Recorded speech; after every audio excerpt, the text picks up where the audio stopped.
Okay, well, hello everybody, and welcome back to Tuesday Toolhouse Tools. All right, so we're back for another week, and this week I am privileged to be in the company of Laura Francis Connor. So she and I are both Montessori and kind of parent, teacher, leader, entrepreneurs, supporting parents and teachers and children as much as we can, and obviously having a lot of passion for that. So we met actually over Facebook because she actually lives in Namibia, Africa. So it's this is really the only way right now that we can connect. Maybe in the future we'll be able to, have vaccines and fly and see each other in person.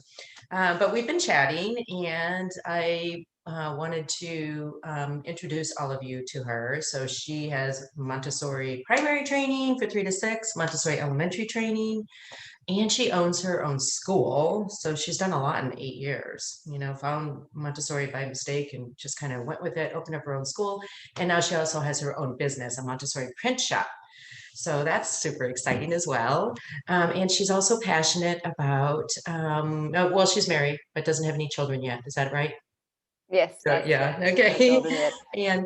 And as many Montessorians are, she's passionate about peace and peacekeeping among people. So I have invited her to chat about that today. I'm sure, Laura, you may want to say some more things about yourself. And then she's going to talk a little bit about peacekeeping and peacemaking, and I'll be jumping in and out as we move forward. So Awesome. welcome. Thanks for the introduction, Shawn. I'm really happy to be here. It was great when I saw Shawn's post about this opportunity. I always love sharing my stuff. I think every Montessori teacher does. Yes. Which is one of the reasons why I love the community so much, because we are so helpful, so collaborative, so supportive, even halfway across the world. It really doesn't matter. Yeah. And yeah, like you said, peace for me is very important. I personally grew up struggling socially. I could never quite read people very well, and I always said the wrong thing at the wrong time. And it was actually becoming a teacher in a Montessori classroom and studying the courses and doing a lot of spiritual preparation on my own, that I learned communication skills and how to keep and maintain peace. And it's really helped me in my personal life, and it's really become something that I live and teach in my classroom, and I can see the difference it makes with the children and eventually the parents as well. And that's why I'm so happy that you let me ramble on about it for the next 15 to 20 minutes. Yeah, and I have to say that my journey is similar. When I found Montessori by accident, I had my bachelor's degree in psychology and human services, and then I was applying for jobs other than the bartending that I was doing. And I was invited to be a Montessori assistant teacher, and I just fell madly in love with everything that I was seeing. And then it really changed my life. I feel like it became a way of life, and I started to think about things differently. I mean, in your 20s, you're exploring and, in college and doing lots of things that you probably don't do when you're a little bit older. But it really kind of grounded me and gave me this sense of purpose and this sense of um, a context for how I see the world and how important Maria Montessori's work was, and that her ultimate goal wasn't about so much education. It was about world peace and transforming the world through the children. So I align with that. And I'm so glad that I found Montessori before I got married and had children, because I don't know what kind of mom I would have been. Yeah, I'm very, very, very happy. I feel positive that I'll be an okay mom. Yes, you will. It'll be all right. So one part of, being a parent and being a teacher that gets really tricky sometimes is the peacekeeping, because we all feel emotions. And for the longest time in society, negative emotions weren't really acceptable. You had to keep a stiff upper lip and love the pain and all these weird things. Men don't cry, and it boggles my mind. So one of the most important things that I always tell parents and teachers when I talk about peacekeeping is the very first step is that you have to become aware of your emotions. If you can't identify what's actually wrong, you can't fix it. And the whole thing with peacekeeping is that it's a skill that needs to be learned, just like you need to learn to tie your laces or to add numbers or to drive a car. But so often it's something that's sort of overlooked, especially in traditional classrooms, and children are just sort of expected to get along and say sorry, and Figure it it out. never Yeah. goes any deeper than that. So I made a little list of skills that I think are really important for keeping peace, and that's to approach situations objectively, to listen actively, like I said, to identify the emotions, to have Name it to tame it, we call it. yes, Yes. yeah, that's a perfect one. To have self-confidence, because if you are not confident in your assessment of a situation, if you don't trust your own emotions, then it gets really hard to solve the situation. You know, it gets really hard to speak up and say, hang on a second, I don't actually like this. So I think self-confidence is very important. And then the last big one is the ability to make choices and accept the consequences. Yes. Yes. And that helps them with that's accountability too. Yes. Yeah. So the way to teach these skills depends a little bit on the age group, right? Because, for example, elementary children, they have much greater capacity for reasoning. You can really sort of argue a point with them.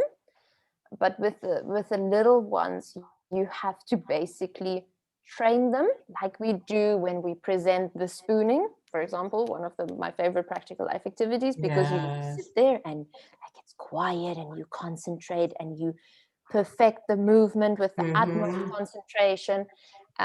And you sort of have to do the same thing with the peacekeeping. You know, every time your child has a feeling, you have to tell them, this is how you feel, this is why you feel. Maybe they cry. I can see you're sad because your dad left, or maybe you're sad because you're hungry or you're frustrated. And I think it's very important to not just use angry, sad, and happy. The human range of emotion is much greater than that. So it's really important to develop a big emotional vocabulary. Well, and teaching, like you said, helping them identify what their emotions are. So teaching them the vocabulary and the feeling. When I was in my graduate program for transformational leadership and coaching, we did a lot of exercises like that because adults don't really know what they're feeling all the time and they're not able to express it. So every 30 minutes or so, whatever it was that we were doing, it was, where are you right now? Fear, hurt, anger, sadness, joy. Fear, hurt, anger, and you had to kind of like check yourself and figure out where you were. Yeah. And I agree with you. There are so many like subcategories of all those emotions as well. Yeah. Yeah. So that's great. Like helping them. And then Montessori children are really great at saying, I don't like, I don't like, you know, they do have I don't like the way a you're lot of treating me. confidence. Saying no is so important. And you can only be able to say no if you have the confidence to trust your own feelings. Right. And one way to do that, whether with little children or big children, or, you know, even adults, is through first of all, stating your expectations, you know, telling them, this is what I want you to do. And very specifically with the reason, I want you to walk in the classroom so that you don't knock over other people's work. Or if you're speaking to another adult, you know, I need you to tell me when I upset you so that I can fix it. Telling them what you want from them instead of what you don't want.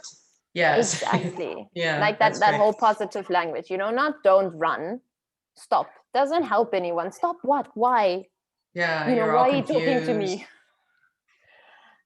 So stating expectations is very important. And then as an extension of that, the Montessori method does the whole grace and curtsy, you know, where we actually role play with the children to teach them skills they need later. And that gives them the confidence to use those skills when they need them. Right. It's like doing a first aid course. you hope you never need it, but you have to practice, you have to prepare, because in the moment, the emotions are so big, you have to be able to rely on the habits you formed in neutral moments. Yes. And the example might seem extreme because, I mean, they're children, but for them, if their friend takes their toy away, that's the world ended right there. That's their only problem right then and there. And so often adults are like, it's not a big deal. And actually it is. For them, yes. Because their worlds are So, so different than ours. And yeah, being able to process through what's going on and become solution-oriented problem solvers. That's a yeah. language that I use a lot with parents. Like when I have class meetings, and my orientation is more with elementary. So yeah, like you said, they have their reasoning minds. You can actually have classroom meetings with them, and you can pull them together and do conflict resolution, and they become solution-oriented problem solving and stop thinking about, ooh, how can I punish this person, or how can I be, Yeah. who needs to be Like, punished here? It's more about, and oh, how they're can so we, mean all the time, yeah, and then the one time they're not mean, I actually had that happen today, because so often when we get caught up in a perception of a situation, especially as adults towards children, we have that whole confirmation bias. We only see what confirms what we think is going to happen anyway, right? right. If you think the child is naughty, then you only notice the naughty behavior. And I've got two children in my elementary classroom that aren't so green with each other at the moment. Yeah. That whole love hate kind of like, want to play with you, but you really irritate me. Yes. Well, there's a fine line between love and hate, right? Yeah. And the one child today overheard the other child talking to someone else and heard her name. And she came to me and she said, I heard my name and I'm worried they're talking badly about me. So we went to them to check, and they explained the situation, and it was they were just discussing future events. It wasn't anything mean or something. Um, and but she took what they said and insisted that she heard something else. And I'm like, no, remember, you came to me and you said this. That's you. So you didn't hear this. You have to allow the new situation to be different from the old one, because every situation is new. And that's one of the other techniques that we use is to describe events with the children. The amount of detail you include in the description depends on the age, Yes. and the verbal capabilities, of course. But Yes. basically what you want to achieve is a sort of chronological order of events where each person's experience is listened to. And it's very important to tell the children, now it's your turn, now it's your turn. We don't interrupt each other, we listen to each other. And I Right, right. always tell them the other person's experience is sacred, right? Because we're not in their head. We can't judge. Yes, we can disagree, and if it's not working out, we can remove ourselves from the situation because maybe we don't want to have to deal with whatever's going on. But our realities are not always the same. The reality of the Exactly. events are based on who we are as people and our perceptions of the world and the messages that we've received as we're growing up, and just kind of how we orient ourselves, in social situations and with the world. So yeah, that's great. That's right. So when you help the children describe the events as objectively as they possibly can from their subjective point of view, Yes. then they also start to listen. Because how often do you find it with little children? It's like, oh, he messed up my work and it was totally on purpose. And then the other child's like, I just didn't see it. And they're like, oh, okay. You're right, right. Well, and I like what you said about being descriptive, because I talk with my staff a lot about that as well. Like when they have a parent-teacher conference, instead of saying your child's disrespectful, well, they don't know what that means. So, oh, your child has been kicking things, spitting, hit, whatever it is. And so teaching the children to be very clear and descriptive instead of using generalities such as you're mean, or he doesn't like me, or I like that. I think teaching them to actually be clear about what it is that they're concerned or upset about is really important. Yeah, I always tell the children, and it holds true with adults as well, which we often forget, especially with our dear significant others, they unfortunately cannot read our minds. They Mhm. might know us very well and they might be able to guess at some things, but in the end, they don't know if we don't tell them. Yeah, that's true. So just to kind of like rephrase what you're saying in terms of steps, that's what I heard, and jump in if this is wrong, but um, when a child is having some challenges, you want them to be able to name their emotion. Yeah, As they're older, they're doing that independently. As they're younger, they may need some vocabulary identification assistance with that. And definitely. then inviting the children to speak their truth about the situation and Mm, explaining with details, and then listening and understanding each other's perspectives. And in my experience, sometimes they come to a resolution, and sometimes they agree to disagree, but there's mutual respect in the end. yeah, that's the most important thing, because you don't have to get along with everyone. You don't have to agree with everyone, but you still have to respect that they're a person with feelings, you know? Yes, and that is one thing I love about Montessori is the children are with each other for sometimes 3 or 4 years. Mm, So especially as they get older in Montessori, we believe that the middle school groups need to be small and lots of supervision, and not small, but 30 to 40 as opposed yeah, to hundreds. And so, yes, you are with these children, and you're not going to, especially at that age when you're kind of going through that rebirth again, you are not going to get along with everybody in your classroom, but you can learn how to respect them. Well, yeah. you're not going to like everybody, but you can learn how to respect them. So, Laura, do you have principal materials around this whole theme? I do have a couple of infographics. My shop's still growing. I do have an old shop on Teachers Pay Teachers if anyone's interested. And they can find me under the Montessori Garden on Teachers Pay Okay. Teachers. And the Oh, new shop Montessori. is, yeah, there was a whole story to the name change, which is another another day's story. Um, Yeah. but I'll send you all the links and everything, because Okay. I do have a couple of materials, and then I've got some free infographics with the techniques that I mentioned for peace. So that's the describing events, the grace and courtesy, giving choices, stating expectations, and such. And then 3 sort of useful things to practice with a couple with steps for the parents to take the children through. Oh, good. One is how to say no. There's three steps to that. Yeah, setting boundaries. Yes. Very important. Hmm. Then we've got 4 steps to handling irritations. I call that one 4 steps to freedom. Oh, I love that. All And right. then the last one, then, and I think that's quite a big one, is apologizing. Okay. We have a 5-step apology that we Yeah. use with the children, because just saying sorry isn't enough. Right. And it has to be heartfelt, right? You can't force somebody to Exactly. say they're sorry. No. Yeah, What I normally, yeah, sorry. in positive discipline, we call it the 4 R's for recovery. Mm, So you recognize, oh, there's a problem. You reconcile, or I'm sorry, you apologize or reconcile, and then you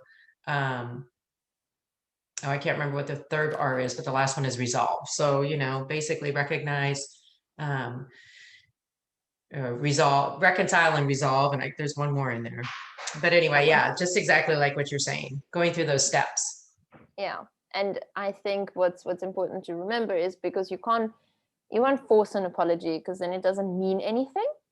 But what I do help the children verbalize is what they didn't mean to do, Mm-hmm. right? So maybe they positively meant to break the window with the ball because they're really, really angry, but Mm-hmm. they didn't mean to make a mess. They didn't Right. mean to blow up the situation the way they did, Yeah. or they didn't mean to hurt the person standing behind the window.